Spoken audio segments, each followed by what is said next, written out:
I was coaching one of my team, this is when I was working for a PLC, and we went out to a client who I had sold to probably 10 years prior to that. And I'd completely forgotten about, to be honest. We'd launched a product in that market sector, and my member of staff said, look, will you come with me with this client? It's a really difficult call. He doesn't want to buy us. He doesn't want to do business with us. But I mentioned your name as the sales director, and he said, I'll see you if you get Andrew Milbourne to come and come to the meeting with me. Now, I just assumed he was saying, bring your boss, and he wanted to give me a hard time. But when I got there, something delightful happened, which was he remembered me from the previous job for a completely different company where I was a much younger salesperson.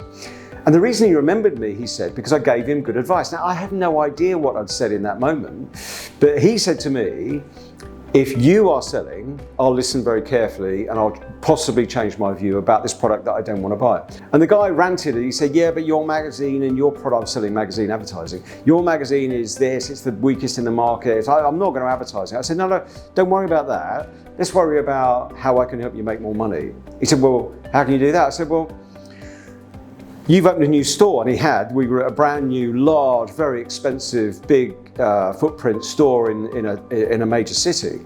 So I bet this was really expensive, right? Your overheads now have gone up massively. He said, yeah, you're too right they have. So immediately I was finding a rapport moment just by being interested in that person. Your problem right now is footfall, right? You need people walking through this very expensive showroom. Otherwise, the whole investment's going to dry up pretty quickly, right? He said, yeah, that's my problem. He said, I don't believe your magazine. I said, look, stop going on about my magazine. I'm not here to talk about my magazine.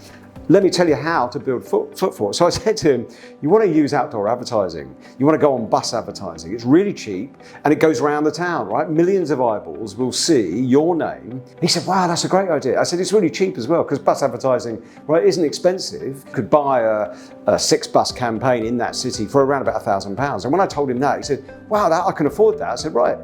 He said, but I don't understand. He said, I thought you were here to sell magazines. I said, look, for the third time, I'm not here to sell you something.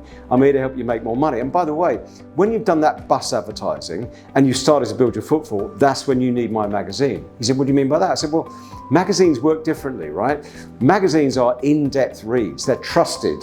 So the brand advertising on the buses will get people interested, but the people will keep coming back if they are sure that you can be trusted as a dealer in their area, and particularly those people that influence others, and they read magazines. So you do need my magazine. And my magazine may not be the biggest in the market, but it's full of enthusiasts. And of course, he went, wow, he said, that's amazing.